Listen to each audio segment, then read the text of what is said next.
Well, hey folks, this is the video for the big three: the backpack, the sleep system, and my tent.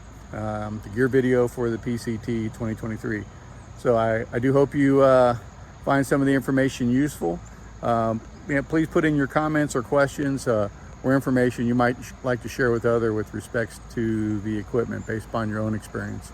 You want to say that all the equipment that I use was stuff that I purchased myself based upon my own research, and and I wasn't given the support of any of the manufacturers with respect to the equipment used on the PCT.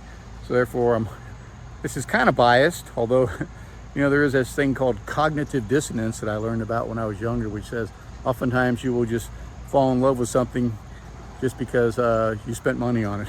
But that's not me. Hope you find this information helpful, and happy trails. So hey everybody, we're going to talk about the backpack now. So preface this by saying that I'm a 5'11" guy, probably normally weigh in about 190-ish. And right now I'm about 170 after taking a month off. But here we go. The backpack I used was a Hyperlight 3400 Southwest, 55 liter, and it weighs about 34 ounces. And the size I got for it was a medium. And we actually, Rumbles, me and Mr. Freeze all bought these at the same time when we were at Trail Days for the AT a couple years back, and been real happy with it. Overall, just been a great pack. It rides well for me on my body. It holds everything I need. It did help discipline me when we were going through the Sierra and carrying all the winter gear and a bear canister and the ice axe and all this other stuff. It did actually forced me to discipline myself a little better on what I needed to carry, because I was stretching the limits a little bit of it, but it did fine. It did all right. Show you some of the things I did, some of the features. I added the kind of a utility pouch to it, and this is usually where my phone would go, is up in here. It's mostly waterproof. And as an extra measure, I could put my phone inside a plastic bag. That made it easily accessible for pulling it out to navigate, take pictures, or whatever. And sometimes my phone ended up in my pants pocket, but normally it would go here. Also, it has a little mesh pouch on the front of it. I could put Propel in there. I'd put in there my lip balm and stuff like that, something I need easily accessible. At one point I put my bug spray in there, but I realized that's a bad idea, because that little bug spray thing of DEET would leak just a little bit, and then that would get on my electrolyte pouches and stuff, and it's like, no, I don't want to put that there anymore. So I ended up putting that in my hip pocket. I also added a water bottle carrier. This worked really nicely, and the water bottle fits in there, and then you can cinch it down, and then this loop could actually go over the top of the bottle as an extra way of making sure it doesn't come flying out if you're doing something really steep or you fall or something like that. The hip pouches on the belt, they're pretty roomy, and the one thing most important to me is that I found that I could zip them and unzip them with the hand on that side without any assistance, where my Osprey AG65 and my REI 55 Flash, their pouches, they were a little bit more difficult to reach and try to get them to open or close. And this worked well. So I was able to, my ready access snacks, I would put in here, along with my sun gloves and maybe a couple other little items. And then on this side, it was my headlamp and my little pocket knife, my bug net, and some other stuff that I wanted to have easy access to. And that served me very well on this hike. The outer pockets, it has on each side, it has this. And so one side would be my water filtration system and the extra water bottle. On the other side would be my reserve water. I had a full liter bottle in there usually, and it might be half full or even empty depending upon the amount of water carry. And then in the back pouch here would be my stuff I needed easy access to, like my toiletry bag, my Crocs, rain gear, whatever. And it's an expandable pouch, so it really helped a lot. Now they do have, so these can be mesh if you want. I chose not to get the mesh because I was worried about branches and things like that grabbing hold of that mesh, and it would be more likely to tear. And then you got places you can attach stuff. So I had a big carabiner. I'd hang my Crocs off of here. My little camp towel drying bag was right here. You have a spot here at the bottom. You can run your ice axe down through and bring it back up and tie it off. And it just worked really well. It's a one large single compartment. And it's waterproof mostly. We checked it very carefully after we bought them.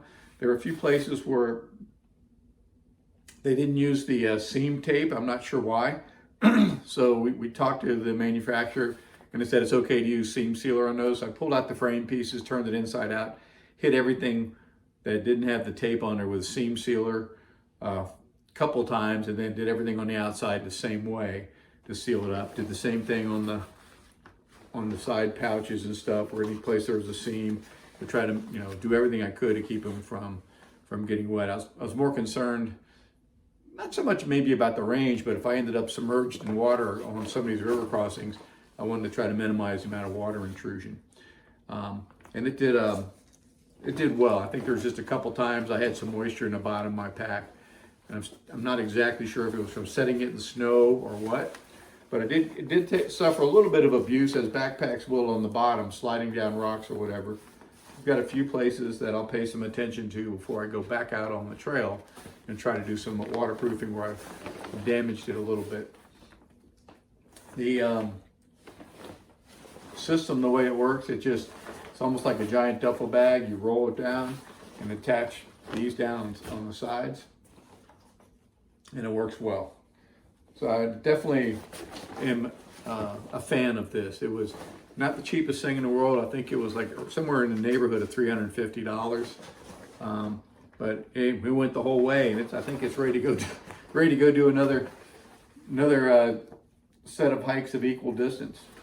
One of the things I did from an accessory standpoint as well was I added these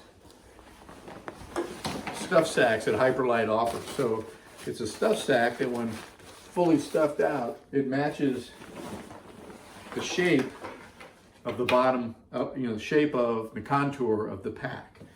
And so the way I went about packing things is, especially when I was carrying excessive, maybe, when I was carrying lots of clothes for the cold weather portion of the hike, I had one of these that would be stuffed full of clothes, and I used a nyloflume liner first. It's a very thin and only weighs about 1 ounce liner. I'd put that inside my pack. Then the Hyperlite stuff sack would go down inside of that. Then my sleeping bag. Then my air mattress. And then on top of that, I think I put my main food bag. I can't remember, depending upon where I was in the cycle of consuming that food. That would all go in and would stuff it in really hard, and then I would twist it off. You just basically twist the top of the nyloflume bag and tuck it in.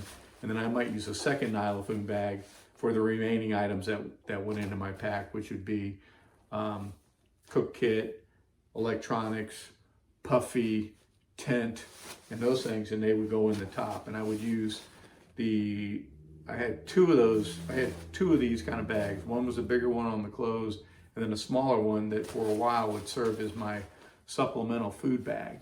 And I would stuff things in there. And it would just, again, what's the right word is, cramming all the stuff into the pack and trying to take up all that extra space and being very efficient. When you torque this guy down, you twist this thing down and pull it tight, what it does is it makes this thing much more rigid and stable. And then when you put it on your back, you know, it's still going to conform and bend enough as needed for your back, but it would give the backpack greater stability, and it actually serves as more kind of like almost like helping the frame as well, you know, hold the load. And so I went the whole PCT. I used that modular system. I had two of those to complement the other things that I already had, and that worked out well. And there was a period of time where I only used one. It's because, especially when I got rid of a lot of the extra clothing and stuff, I didn't necessarily have a need for both of them, but I kept it with me because at times it would come back into the mix. I even then, when I got rid of my pillow, one of those I would stuff with stuff and pull the buff over it, and that became my pillow, and it worked out great. It was a nice shape for a pillow too, so very thankful for that. So definitely, I definitely recommend this. The only thing that was a little bit tough for me was the ice axe, because the way that attached here, there wasn't a way to easily access the axe, and so you had to pull your backpack off, get the ice axe. If you're going to stow anything else, do it, put your backpack back on. Or you have a buddy that's there. David and I did that a lot. I would get his ice axe off for him, he'd get mine off for me, and it made it a little bit easier. But I kept trying to figure out a way to make it so I could stow it, and it'd be easy to get without pulling my pack off, and easy to put away without taking my pack off. I looked at using my gear ties for different things, and never broke the code on that one. Any time I found where I had organized it in a way that I had easy access to it, I was worried about injuring myself if I fell and landed on a pointy portion of the ice axe. So I don't know. Not a big problem, not a big downside. But yeah, the Hyperlight 3400 Southwest, 55 liter, about $350.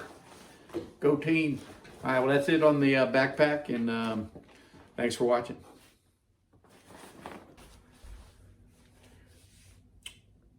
Hey, everybody. I'm going to go over the sleep system that I used on the PCT. So, basics. When I started out the trip, I had the Thermarest air mattress. Has a R value of 7, which is really good when you're going to be in the cold climates like we were up in the Sierra. So I had that, and what I also had, I had a gossamer pad that went underneath. It's I think 50 inches long, and I used the 1/8 inch. This piece here is a 1/4 inch. That's what I had sitting here at the house, but the 1/8 inch is what I took with me on the PCT. And I don't know if it was essential that I have it from an R value standpoint, but what it did do is it serves as a layer of protection underneath my sleeping pad, just in case. And it also helps where my sleeping pad wouldn't slide around as much in my tent when the gossamer was underneath it. So the 1/8 inch was a nice little addition to have. And it weighs next to nothing. It's inexpensive, and you could fold it down, and I actually would fold it down and just strap it on top of the outside of my pack with a little piece of Tyvek that I used around the camp. And that was part of the problem, is the branches and things ended up catching on that piece of gossamer and kind of tore it up fairly good, so that by the time, I think it was like, say, Eid Valley or somewhere in that point, it had gotten beat up pretty bad. So I just went ahead and I knew I didn't need it at all from an R value standpoint. And I had a piece of Tyvek, so I just sort of at that point decided I wasn't going to carry it anymore. It was so beat up. But I would put that underneath. I'd have my X-Therm with the 7 R value on top of that. Into my sleeping bag for most of the trip was a Enlightened equipment Enigma.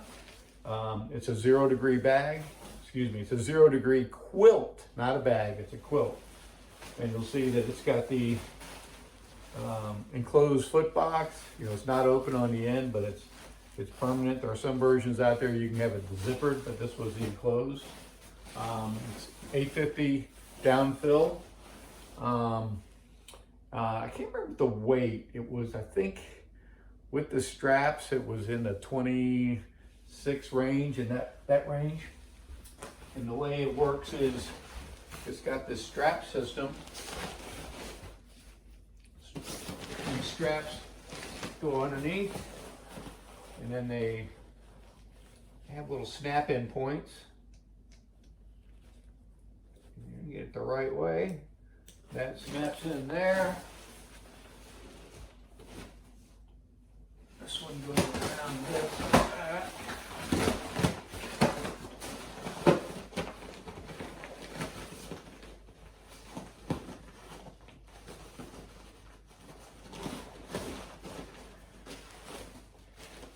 The straps are adjustable. You can adjust the tension, to whatever your user preferences are.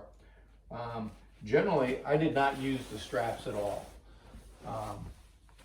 I found I could stay on my pad, and the straps were kind of superfluous, but they are a very good thing to have in the event that it's really cold, because you can snug these things up so that it pulls tight and reduces the amount of airflow in here, air that might be sneaking in when you're in there. And it can also help keep your quilt from touching the floor of your tent. So if you have any minor seepage or leakage through the bottom of your tent in the event of rain, it'll keep the quilt up on your air mattress. And it's really, really comfortable. And I mean, I've got to tell you, I flop like a fish inside mine when I sleep at night. And this thing lofted really well. And even when it was, 12 degrees out, I was very comfy. And you can just turn around and you can roll and do whatever you need to do, and your bag stays where it needs to stay. It was like, maybe that's one reason we were so willing and eager to jump into our sleeping bags at 7 o'clock at night when it was cold, is because we knew it'd be very, very comfortable, and it was wonderful. So I used this all the way up until I got to cascade locks. And by the time I got to cascade locks, I mean, even before then, I was kind of thinking of a change. I was a little bit warmer than I wanted to be, and I wasn't using the straps at all then. I would have these; they wouldn't be attached at all. Period. The straps would be in my gear bag, or they'd just be kind of flopping around in the tent on me. And when you do that, it just makes it easier just to throw it off. You have whatever you need. But what I did do is that when we got to Cascade Lock, I was fortunate enough that my sister lived in Hood River, so I had a box, as you guys might have heard in some of the other things I talked about. I had a box sent up there, and the bag that I used on the AT was a 20-degree UGQ, Underground Quilt Company, and it's a very similar quilt in size, although it's a little bit bigger when it's completely unfolded, and it had some features that worked real well with the warmer climate. So it had the toe box could open up, foot box. It could stay open like this, even though it's zipped up, so you could get airflow out the bottom. It had straps that would tie down to your air mattress, similar to the Enlightened equipment. But what was really good when it was warm weather is the foot box would completely open up, and all you had was just a big old quilt. And when it was warm, I might have socks on. I might sleep and I would sleep just in the compression shorts. I had maybe socks on, a short sleeve shirt, and this thing would just be, it was so comfortable, and it made a big difference. By the time we got to Canada, it was getting a little bit colder again, and I had a couple nights where I was a little worried, just because I had gotten rid of so much in the way of clothing. And that's when I added back that one long sleeve wicking shirt, so that I could add that as a layer when I was sleeping. Both of these sleeping bags, you can snap them up at the top, and you snap them up there, and you have a cinch system, so you can cinch this thing up around here, and then you have either a balaclava or a buff or something to put on your head if it's really cold. And that completes the kind of the layering, if you will, to make sure you stay warm at night when you're sleeping. And both of them do that, and it works really well. I will say that for both these systems, the one thing that was a little bit annoying, but not much. I mean, just annoying because I noticed it, but I don't think it really affected my experience at all. But the draft collars, they both have a draft collar. And the draft collar is the thing that goes around here, when you're sleeping. And this one is overstuffed. This one I bought off the shelf, so it wasn't overstuffed. But each of these, if you'll notice, so this is the left side and the right side. And the right side, boy, it's really full of down. Then you get to the middle and there's nothing. And then you get to the left side and it's really full of down. The Enlightened equipment does the same thing. It's just a natural thing that happens when you're wearing these, and that's on either side. So this is the high point when you're sleeping, elevation-wise, and the down just seems to kind of keep falling off to the side. So whereas you're probably wanting it the most is up around here, but it ends up down around the sides either way. And it's not a big deal, but you just end up each night when you get it, before you go to bed, you shake all the down back down and get a nice even distribution. But by the time you wake up in the morning, especially if you flop like a fish, like I do all night long, it'll shake its way back down to the ends. So an improvement either one of them could do is maybe find a way to put certain baffle components in there just to keep it from spreading around like that. Otherwise, you just got to pay attention every night when you set your bag up and shake that stuff down and get it back evenly distributed. But it's a good practice no matter what with your down bags, is when you take them out, get to camp, take them out, let them fluff out inside your tent, but then make sure you shake them up really good, get the down distributed evenly and aired out and fluffed up to its maximum, whatever they call it, loft, maximum loft before you go to sleep. So both of these, I recommend the 0 degree, fantastic. We were at 12 degrees. That was without wind chills in my tent. I had on, I think a 250, and I had on my long johns and my down booties and balaclava and stuff, and I did great. And this worked. This would do me pretty well. It's a 20 degree. Down to freezing, I was pretty much okay, as long as I, had the other stuff around. I had my balaclava and down booties and stuff like that. But just make sure you pay special attention to the rating. Is the degree rating for extreme, or is that the comfort rating? Some manufacturers may not even give you a comfort rating. They'll give you a rating, but then they'll go into details explaining how they arrived at that rating and what does it mean.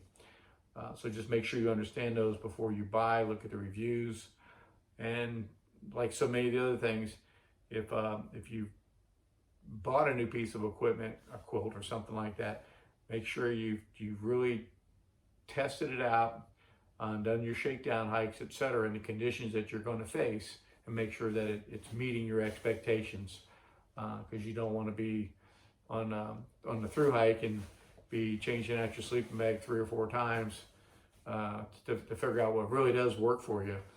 You don't want to, you can have enough aggravation to deal with on a through hike anyhow, but get key components like that dialed in. Your tent, your sleeping bag, your backpack, and your shoes. Get those things figured out so you aren't having to hassle with them on the front end. All right, so that's the sleep system. One other little tidbit I will offer, and that is the way I stow my Thermarest. I used to always roll it up, and I would set it on top of my sleeping bag while I'm stacking stuff in my bag, and then I would just pack stuff around it. What I ended up evolving to is realizing that it seems like the sleeping bag could be a little bit tighter in my backpack. I could put more stuff around it, and I wanted to figure out a way to do that. So what I ended up doing is, instead of rolling up my air mattress when I was done, I would fold it from the bottom. So it's kind of like rolling it. Very similar, doing the similar thing, but I would fold it So the thing I don't like, it takes a bit longer to do this in your tent when you're probably in a hurry and your buddies are waiting on you to get going because you slept too long and you had to dig 2 cat holes that morning. Sorry. Sounds like this might have happened to me. But I would just fold it like this.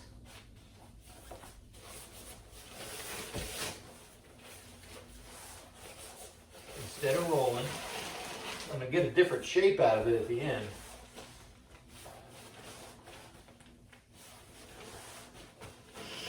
And I'm actually going faster than what I normally would because I know this is not going to have to end up in my pack. But I fold it like that. And then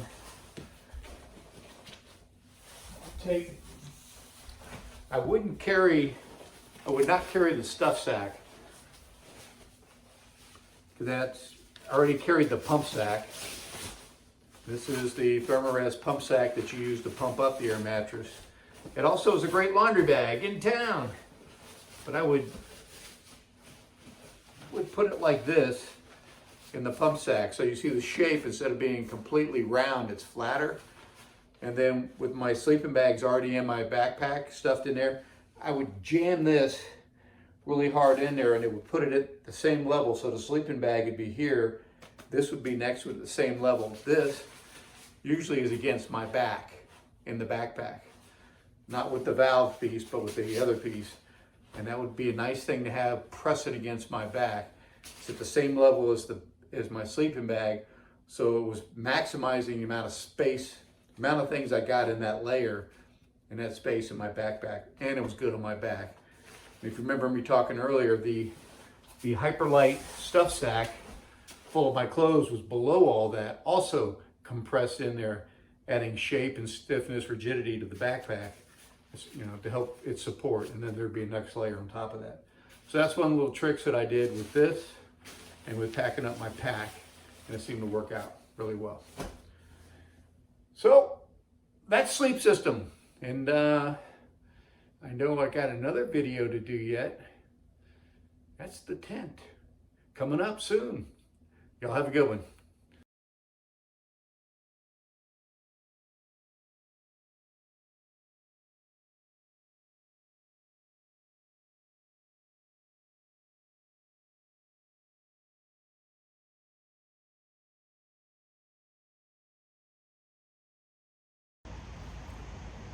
Bet you didn't know I could move so fast to set up a tent. Okay, that was the tent setup. So now I'm going to walk you through some of my personal experiences and pros and cons on this. And to do that, I'm going to have the camera turned around. I'll be pointing it at the tent and boring you to tears with my discussion. But here we go. Okay, so here's the view of the tent. You can see that it's got the vestibule open. It's a double vestibule tent, so makes so you can put stuff in there and people can get out either side if there's actually 2 of you. I never shared it with shared the tent with anybody except for once on the trail.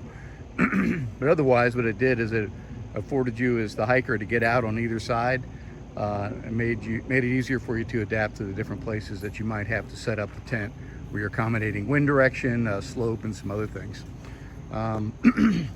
The vestibules open up and they have a toggle and hook system, or a loop system, as you can see right here. One of the tips that I was given by Matt Favreau at Z-Packs is when you roll up the vestibule, roll it in on itself. So it's almost counterintuitive the way you would normally do it, but you roll it up in on itself. And if you do that, you don't have this part right here sloppily laying down where it'll get in the way when you try to zip up the screen door. And so I've tried that. It works great. Wish I would have figured that one out early on, because it was, me, it just kept being, so it was annoying, but I figured that's what I'd experienced on my other tents as well, regardless of manufacturer. But rolling it up that way made all the difference in the world. So definitely recommend that you do that. You can see the tent's pretty roomy. One of the things that you can do to add more headroom is normally I would just pick up a stick from the campground and do this kind of scenario where I would run the tie line or the tie down line through there, and like that it has it pull up and it gives you more headroom, so it doesn't get, you know, more headroom. I'll leave it at that. And you can do the same thing on the other end. I just tied this one down normally so you could see how it was, and that just helps secure the tent, keep it from flopping around on you. But you can create the more headroom by very easily pulling a stick or stealing your buddy's trekking pole and doing that. Newer models of the tent, one version, I think it's called the Offset Duo. It's for 2-person, and the peak is offset to one side to give you more headroom, and it adapts a metal pole into the system that allows you to do that. And while I'm on it, the newer tents also have venting up in here, and that venting helps with the condensation, so definitely look into that. The inside of the tent, it's pretty roomy, especially for one person. It was everything I needed. It's got the pockets there on the side. I've added a little rope across the top, which I use to hang clothes, and other than that, it's kind of, you know, the basics. The newer versions of the tent in the duplex are also available with a zip-up door, a zip-up vestibule door, if you will, instead of the loop and toggle system. And what the zip-up does is it actually keeps more of the wind and the rain out. And I understand that that version of the tent actually may sit, the vestibules may be just a little bit closer to the ground when you set them up. You can see it's got a good bathtub on it for helping keep the water from coming out and splashing up inside. I had great success with this tent. I'll say the pros are, it is extremely lightweight, it's roomy, it's easy to set up, and the way the system sets up, you know, you can torque down the lines, you know, so it gives you options to put the stake wherever you can put it, and then you just tighten up the lines to get the tent to set up the way it's supposed to. So I've been real happy with it. I guess the only things that I can think of from a downside standpoint, well, price, it's expensive, but I wanted the lightweight tent. So if you want that, you know, anywhere you go with a Enigma type tent, you're going to be paying a pretty penny. So I sucked it up and did that because I wanted to really try to lighten my load.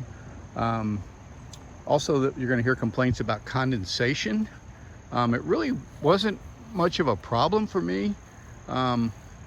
Depending upon where you set up, it can exacerbate the problem, but trying to stay away from water sources or the middle of grassy fields can help with that, or being under trees where the condensation ends up in the trees is good.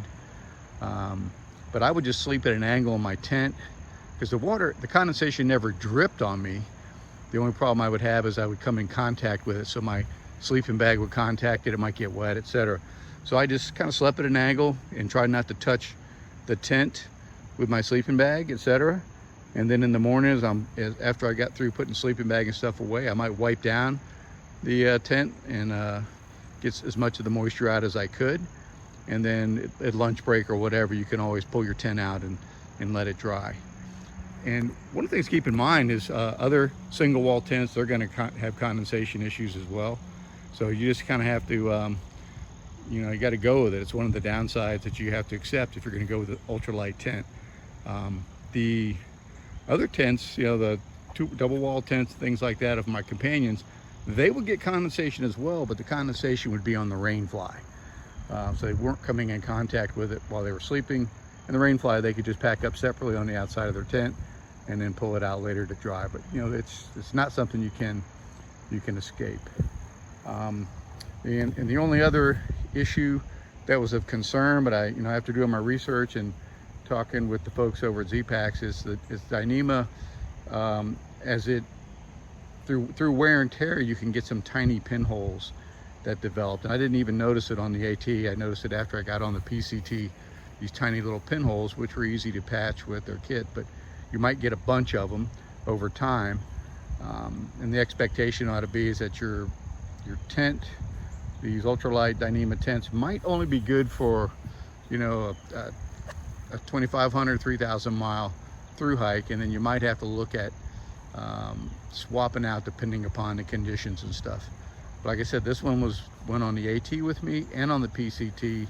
I maybe had a total of 160, 170 nights. So it did pretty well. But the pinholes I patched with the Enigma tape, self-adhesive tape that they gave me, and that worked out rather well. A bigger problem for me, and I'm going to share this experience with you, I think I did as well, and you'll see these patches going on here. That's more the issue with pine sap. I chose a place to set up my tent, and I didn't have much options. I was forced into this little corner between boulders and a tree was very close to me, and I did not check to see if there was excessive sap or anything on the ground that I'd be picking up with my shoes or my bare feet. So I didn't realize I had a problem. In the morning, there was sap on my tent. We were in a hurry to get going. I didn't try to do anything about it other than roll up my tent, and when I unrolled it, that sap was pulling against other parts of the fabric, and it compromised the tent. So I ended up doing a lot of patching. Spoke with the folks at Z-Packs. They're very helpful. They prevented me from making it worse. I just used alcohol based upon their recommendation, and I got all the sap off of there, and then continued with my patching. So I didn't really have any leaking issues after that at all. You could use if you have alcohol wipes in your medical kit, you could use those if you have only a little bit of area to deal with. I even thought about maybe just taking a small 1 ounce bottle of alcohol with me, grain alcohol, because then you could drink it if you had to. Sorry. Take a little bit of alcohol with you, so if you ended up with something a little bit more extensive, you could take care of it in the field. Because if you don't get it off and you roll up your tent, you're going to have a problem like I did. All right, so that's the scoop on the tent. It's definitely a great tent, but do check out Z-Packs' website and look at some of the later versions they've come out with. You know, they have a longer version. They have and they have the ones with the zipper on them, and those also have the vented peaks on those, which, based upon what I've heard from folks who've used that, it dramatically changes the game with respect to condensation. Okay, well, that's it for the tent segment for now, and y'all take care. Hey y'all, back again. Sorry, I thought I was done with tents, but I forgot to bring up one important thing. Is I did use the Z-Packs freestanding kit for the duplex, and I used that for a little while when I was in the Sierra. I don't have those poles back yet. I actually left them when we came out at Bishop Pass. I left them there. They're being sent back to me because after that I just wanted to drop the weight, and I knew I could just stake my tent as I needed to. But I did want to say that take a look at the website for those freestanding poles. They worked really well. It was best for me to use that on the snow when it made it a little bit simpler to set up. But they were 10 ounces, and I wanted to kind of ditch the weight ultimately. So do look at that. Know that I had good experience with them.